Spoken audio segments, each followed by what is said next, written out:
नमस्कार दोस्तों, स्वागत है आप सभी का आज की क्लास में। तो चलिए शुरू करते हैं आज का सेशन। जुड़ जाइए मेरे साथ और देखिए पहला क्वेश्चन आपकी स्क्रीन पे। क्वेश्चन से बच्चा, यदि कोई धनराशि चक्रवृद्धि ब्याज से 4 वर्ष में 2 गुनी हो जाती है तो वह राशि अपने से 8 गुनी होने में ब्याज की उसी दर से कितना समय लेगी। तो देखिए आज अपन बात कर रहे हैं कंपाउंड इंटरेस्ट के चक्रवृद्धि ब्याज जो अपन स्टार्ट किया है उसके टाइप नंबर 3 पर अपन बात कर रहे हैं। टाइप नंबर 3 में किस प्रकार के क्वेश्चन पूछे जाएंगे। देखो उसने बोला है चक्रवृद्धि ब्याज की दर से कोई राशि 4 वर्ष में कितनी हो जाती है, 2 गुनी हो जाती है। तो कितने वर्ष में यह धनराशि 8 गुनी हो जाएगी। ठीक है, ये पूछा है उसने। तो बिल्कुल बेसिक सा मेथड है। अब एक बात बताइए, कोई राशि मूलधन है, मान लो P, 2 गुनी हो जाती है मतलब 2P। P से 2P होने में कितना टाइम लग रहा है, 4 वर्ष। मतलब 4 वर्ष में वो कितनी हो जाती है, 2 गुनी। तो अगले 4 वर्ष में 2 गुनी होगी। पहले 4 वर्ष में 2 गुनी हो गई, अगले 4 वर्ष में फिर 2 गुनी हो जाएगी। तो 2 की 2 गुनी कितनी हो गई, 4P।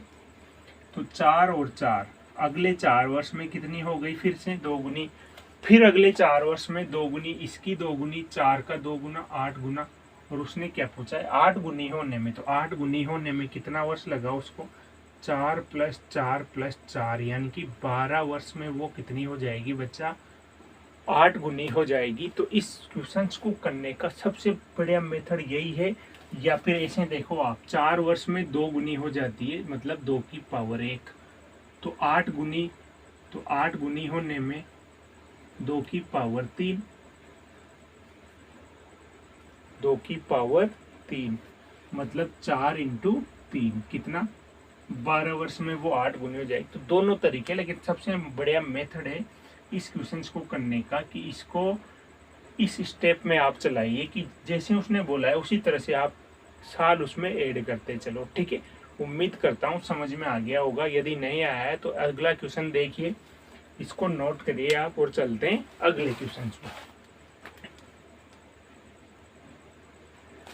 देखिए बच्चा, अगला क्वेश्चन से, एक धनराशि चक्रवृद्धि ब्याज से 15 वर्ष में 2 गुनी हो जाती है तो कितने वर्ष में यह स्वयं की 8 गुनी हो जाएगी। सेम वही क्वेश्चन है। अब आपको समझ में आ गया होगा कि n से 2n मतलब 2 गुनी होने में 15 साल उसको लग रहे हैं। तो 8 गुनी होने में तो पहले 15 साल में n से 2n मतलब 2 गुनी हो जाती है। तो अगले 15 साल में 2 गुनी फिर हो जाएगी। तो इसका 2 गुना 4। उसने पूछा है 8 गुनी होने में, तो ये इसका 2 गुना 8 और 8 गुनी होने में 15 साल फिर लगेंगे। तो टोटल कितना टाइम लग गया, 15 × 3 45 वर्ष। उम्मीद करता हूँ अब समझ में आ गया होगा कि इस क्वेश्चन में लॉजिक क्या है कि हर साल डबल हो रही है। तो जिस रेशियो से वो अगले साल चल रही है उसी के अकॉर्डिंग आपको टाइम का जो इंटरवल है उसको कैलकुलेट करना है। ठीक है, उम्मीद करता हूँ समझ में आ गया होगा ये टाइप। तो चलते हैं बच्चा अगले टाइप पर, इसको आप नोट करिए अगले टाइप में किस प्रकार के क्वेश्चन पूछे जाएंगे। तो क्वेश्चन से अगले टाइप में क्वेश्चन देखना। क्वेश्चन से आपके सामने, क्वेश्चन से बच्चा, यदि मूलधन 8,000 रुपये को 10% की दर से प्रथम वर्ष तथा 20% की दर से द्वितीय वर्ष ब्याज पर दिया जाए तो मिश्रधन क्या होगा। ठीक है, यहाँ पर आपको क्या बोला है बच्चा, अलग अलग उसने मिश्रधन दिया है। लेकिन इस क्वेश्चन को करने से पहले एक छोटा सा क्वेश्चन में करवाना चाहूँगा मिश्रधन से संबंधित। क्वेश्चन देखना, क्वेश्चन से पहले इसको आप नोट करिए। ठीक है, चलते हैं क्वेश्चन पर। चलिए बच्चा एक क्वेश्चन करते हैं, फिर करेंगे अपन टाइप नंबर 4। देखिए क्वेश्चन से, यदि मूलधन 6,400 रुपये तथा दर 12.5% व समय 2 वर्ष हो तो मिश्रधन बताइए। ठीक है, अब आपसे मिश्रधन पूछा है बच्चा, जहां पर आपको मूलधन दिया है 6,400 रुपये, रेट आपको दी है 12.5% और समय आपको दिया है बच्चा कितना, 2 वर्ष, और आपसे क्या पूछा है, मिश्रधन ज्ञात करना है। ठीक है, तो एक बात मेरी याद रखना हमेशा, मैंने जो 5 मेथड बताए थे बच्चा, आपको 5 मेथड जो बताए थे क्वेश्चंस करने के, उनमें सबसे किफायती मेथड जब भी मिश्रधन पूछे तो आप रेशियो मेथड से करो। किससे? रेशियो मेथड से। रेशियो मेथड कौन सा, देखना, जो रेट दिए 12.5, पहले इसकी फ्रैक्शन वैल्यू ज्ञात करो। 12.5 की फ्रैक्शन वैल्यू क्या होगी, 100 पॉइंट हटाऊंगा तो एक और 0, तो ये कितना हो गया, देखो 25 से कट जाएगा 5 बार, ये 25 से 40 बार, 1/8। ठीक है, तो यहाँ पे ये क्या है, मूलधन, और 1 रुपया ब्याज जब लगेगा तो 9 रुपये क्या हो गया, मिश्रधन, और 8 रुपये मूलधन। ठीक है, अब इसमें आपको क्या करना है, मिश्रधन ज्ञात करना है। तो सबसे बढ़िया मेथड है बच्चा मिश्रधन ज्ञात करने के लिए, मैंने एक मेथड बताया था, यहाँ पे लिखो P, यहाँ पे लिखो A, मतलब मिश्रधन। ठीक है, और उसने 2 साल बोला है, तो 2 साल के लिए कैसे लिखोगे, 8 और 8, इधर लिखोगे 9 और 9। ठीक है, अब इनको आपस में मल्टीप्लाई कर लो, 8 8 64, 9 इंटू 9 81। तो इसके अकॉर्डिंग मूलधन कितना, 64, जबकि एक्चुअल में मूलधन कितना है, 6400। तो जो 64 रेशियो है इसको बराबर कर दो मूलधन के, तो यहाँ से 1 रेशियो का मान कितना आया बच्चा, 100। आपसे क्या पूछा है, मिश्रधन, तो जब 1 रेशियो का मान 100 है तो मिश्रधन कितना हो जाएगा, 81 इंटू 100 बराबर 8,100 रुपये आपका क्या हो जाएगा, मिश्रधन। तो जब भी मिश्रधन पूछे बच्चा तो यही मेथड आपको काम में लेना है। ठीक है, ये एक इम्पोर्टेंट क्वेश्चन था जहां एग्जाम में पूछे क्वेश्चन आपसे पूछा जा सकता है। ठीक है बच्चा, अब चलते हैं अपन अगले टाइप पर, इसको नोट करिए आप।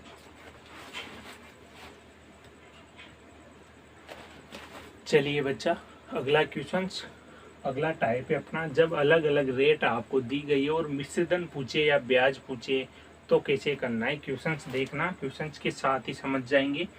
यदि मूलधन 8,000 रुपये को 10% की दर से प्रथम वर्ष के लिए तथा 20% की दर से द्वितीय वर्ष के लिए ब्याज पर दिया गया हो तो मिश्रधन ज्ञात कीजिए। ठीक है, अब देखो यहाँ पे रेट अलग अलग दी गई है और मूलधन आपको दिया है बच्चा। यदि मूलधन 8,000 रुपये को, मूलधन 8,000 रुपये को 10% की दर से, 10% की दर से, पहली दर आपको दी है 10% की दर से प्रथम वर्ष के लिए, ठीक है, और द्वितीय वर्ष के लिए दिया है उसने 20% की दर से, तो मिश्रधन बताइए। आपसे मिश्रधन पूछा है, रेट अलग अलग दिए, कोई बात नहीं, पहले दोनों की फ्रैक्शन वैल्यू निकाल लो। R1 की फ्रैक्शन वैल्यू जब निकालेंगे तो 10% की फ्रैक्शन वैल्यू क्या हो जाएगी बच्चा, 1/10।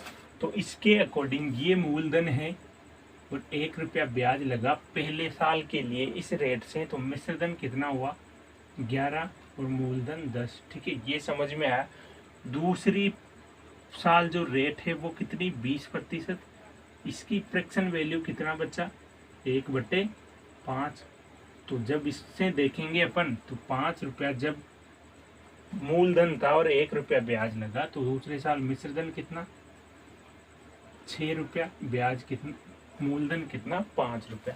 तो इसको भी वैसे ही कर सकते हैं, बस 2 बार रेट दिए, तो पहले साल के लिए ये, दूसरे साल के लिए ये, मतलब P और A का जो रेशियो निकालोगे आप, उसमें पहले साल के लिए देखो मूलधन कितना, 10, दूसरे साल मूलधन कितना, 5, यहाँ पे मिश्रधन कितना, 11, यहाँ पे मिश्रधन कितना, 6।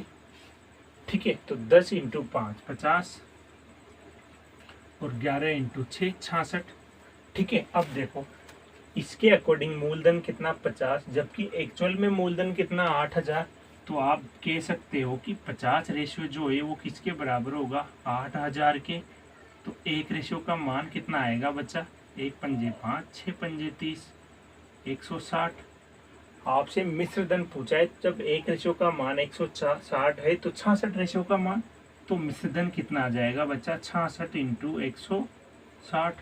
तो ये कितना हो जाएगा बच्चा, 0 6 16 96, हासिल 9, 96 और 9 105। तो आपका मिश्र धन कितना आ गया बच्चा, 10,560 रुपये। ठीक है, तो उम्मीद करता हूँ जब 2 रेट दे दे, 3 रेट दे दे और आपसे मिश्र धन पूछे तो आपको इसी मेथड से आपको करना है क्वेश्चन। ठीक है, उम्मीद करता हूँ समझ में आया होगा। यदि नहीं आया है तो इससे संबंधित एक और क्वेश्चंस करते हैं ताकि ये टाइप आपका क्लियर हो जाए। ठीक है, चलते हैं आगे।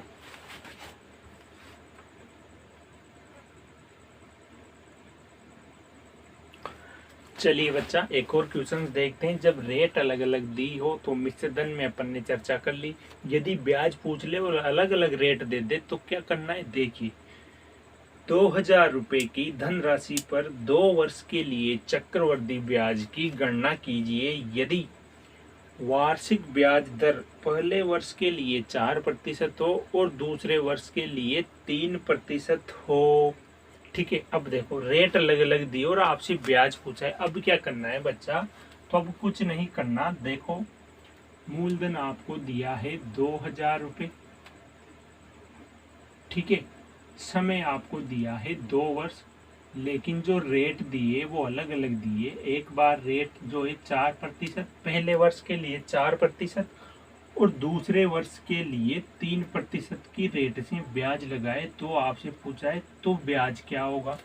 अब देखो ट्री मेथड ही काम में लेना है सबसे बेस्ट, लेकिन उसने बोला है पहले वर्ष के लिए रेट कितनी है, 4%। तो इसकी फ्रैक्शन वैल्यू क्या हो गई, 1/25।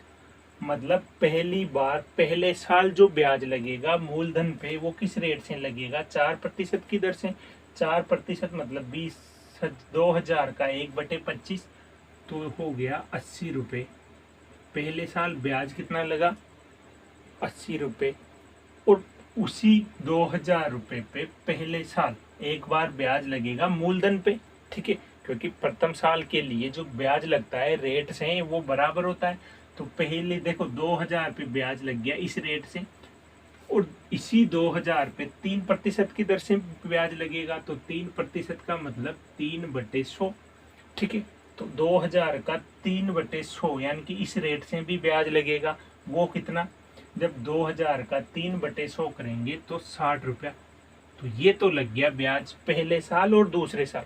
पहले साल ब्याज लगा 4% की दर से, दूसरे साल ब्याज लगा 3% की दर से। यहाँ तक किसी को कोई दिक्कत नहीं होनी चाहिए। लेकिन अब देखो दूसरे साल इसमें क्या होगा, पहले साल लग गया दूसरे साल लग गया। लेकिन एक बात बताइए, चक्रवृद्धि ब्याज है ये, तो जो ब्याज लगा है उस पर भी एक बार ब्याज लगेगा, क्योंकि पहले साल तो मूलधन पे ब्याज लगा दोनों पे, इस रेट से और इस रेट से, अलग अलग रेट से। यहाँ तक दिक्कत नहीं होनी चाहिए।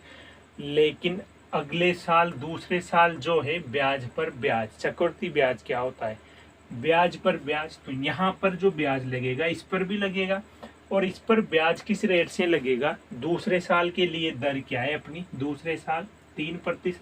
तो इस पर ब्याज लगेगा 3/100 की रेट से। तो कितना, 10 से 10 और 8 दिए 24, मतलब 2.4 रुपया यहाँ पर। तो अब देखो टोटल ब्याज कितना हो गया, 8 और 6 14, 142.4 रुपये ब्याज के रूप में देने पड़ेंगे। तो आप समझ गए होंगे बच्चा कि अलग अलग रेट जब देगा तो उसको कैसे कैलकुलेट करना है। बहुत सिंपल हो गया, एक लाइन में हुआ है, वो बस समझाया मैंने कि किस तरह से आपको कैलकुलेट करना है। तो आई होप आपको सेशन अच्छा लगा होगा बच्चा, सब कुछ समझ में आया होगा। यदि कुछ समझ में नहीं आया इस टॉपिक से संबंधित तो आप कमेंट करिए, और अगले सेशंस में मिलेंगे अपन। तब तक के लिए धन्यवाद, बेस्ट ऑफ लक। और हाँ, वीडियो को लाइक और शेयर करना ना भूलें। ठीक है, बेस्ट ऑफ लक।